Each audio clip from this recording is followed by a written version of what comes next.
Salam Pancasila. Kita jumpa lagi di Teropong Politik, meneropong hiruk pikuk isu-isu politik dan masalah-masalah sosial dari sudut desa yang sepi.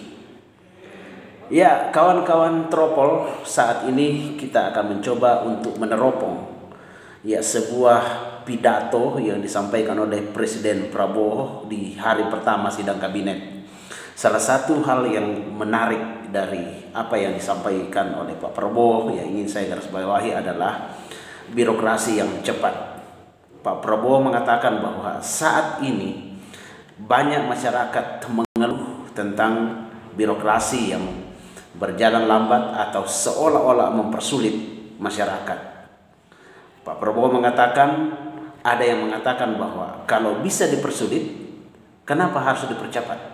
Dan Pak Prabowo tidak setuju dengan ungkapan ini, dan dia ingin agar pelayan-pelayan yang bekerja bersama dia itu melayani rakyat dengan baik.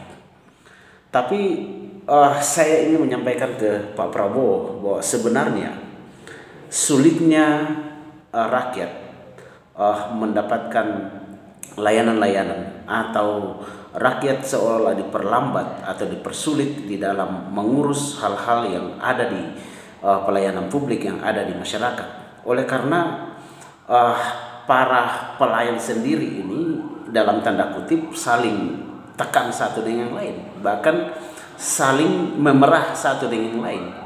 Jadi menurut saya yang harus dibenahi oleh Pak Prabowo adalah birokrasi itu sendiri. Bagaimana kemudian birokrasi itu bekerja sama antara bawahan dan atasan untuk melayani masyarakat dengan baik. Tetapi yang terjadi selama ini adalah kadang-kadang pimpinan atau atasan itu kemudian memperlakukan bawahan itu menjadi sapi perah.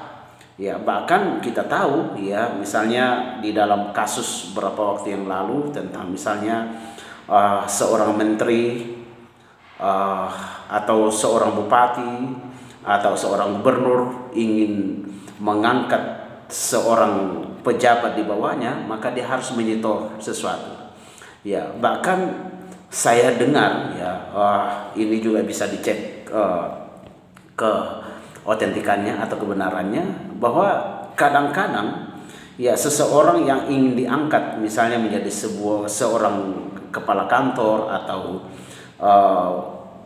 kepala bidang dan sebagainya, ada kesepakatan di awal bahwa sebelum Anda diangkat maka harus Anda menyediakan sekian persen dari dana yang akan kelola nantinya untuk kepentingan pimpinan. Nah, ini yang perlu diperbaiki oleh Presiden Prabowo, bahwa sistem yang ada harus benar-benar dijamin bahwa para pelayan-pelayan yang ada di birokrasi itu kemudian memperlakukan sesamanya pelayan dengan baik.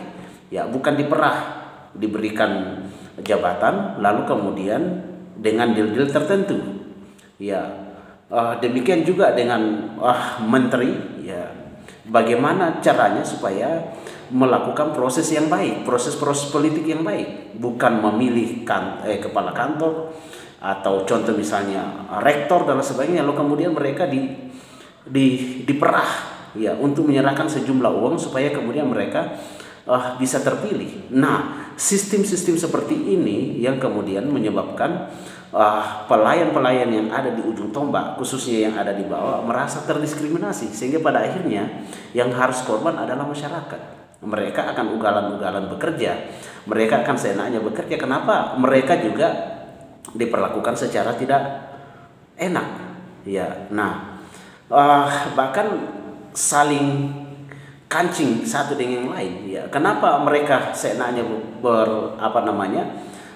berperilaku seperti itu? Karena dia juga sudah memegang kartu struk dari para pimpinan mereka. Kalau mereka kemudian macam-macam, mereka tinggal buka. Jadi akhirnya apa yang terjadi?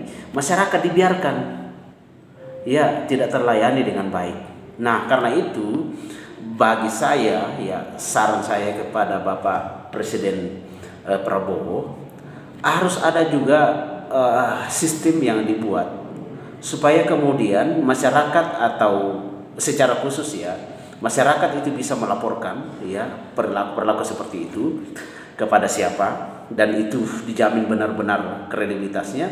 Tapi yang penting adalah bagaimana pelayan-pelayan dalam hal ini misalnya para pegawai pemerintah, PNS dan sebagainya, mereka punya jalur untuk melaporkan, dan itu dilindungi oleh undang-undang ketika mereka diperlakukan tidak adil oleh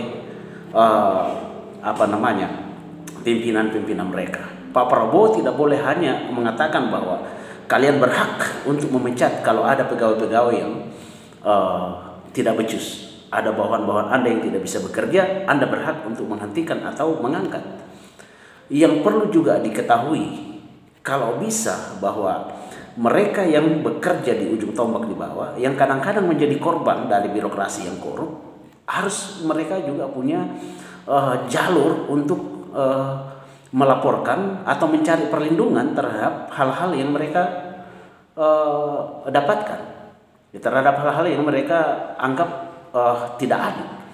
Misalnya pemotongan dana yang seharusnya mereka dapatkan dan sebagainya, seharusnya juga itu ya Presiden Prabowo punya mekanisme bagaimana ketika bawahan-bawahan, secara khusus tuh mereka yang bekerja di bawah ini benar-benar dilindungi oleh negara, bukan cuma berpatokan pada pimpinan yang kemudian berhak mengganti atau menyingkirkan orang lain.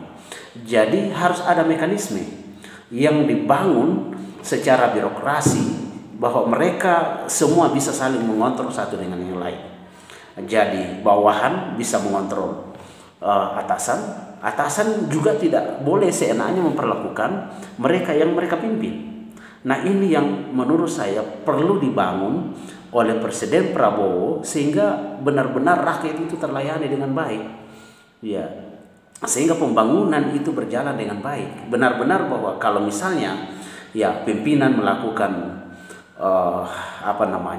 pelanggaran-pelanggaran, entah itu pelanggaran dalam penggunaan anggaran, entah itu pelanggaran di dalam penyusunan personalia dan lain sebagainya, yang kemudian dianggap itu bertentangan dengan undang-undang, atau dianggap itu tidak manusiawi, atau dianggap itu merugikan pihak lain, maka pemerintah seharusnya memiliki juga mekanisme. Ya, ada tempat yang kemudian bisa ditempati melapor oleh para aparat negara atau aparat sipil yang mendapatkan perlakuan yang tidak benar dari pimpinan mereka.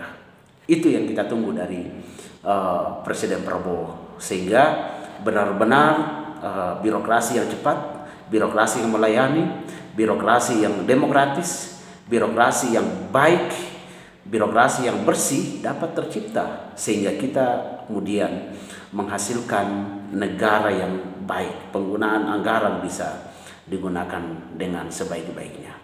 Karena itu kita berharap mimpi Pak Prabowo yang mengatakan tidak boleh ada lagi diskriminasi birokrasi, tidak boleh lagi ada birokrasi yang lambat bekerja, tetapi benar-benar mereka bekerja untuk rakyat sesuai dengan konstitusi dan menjunjung tinggi nilai-nilai kekeluargaan.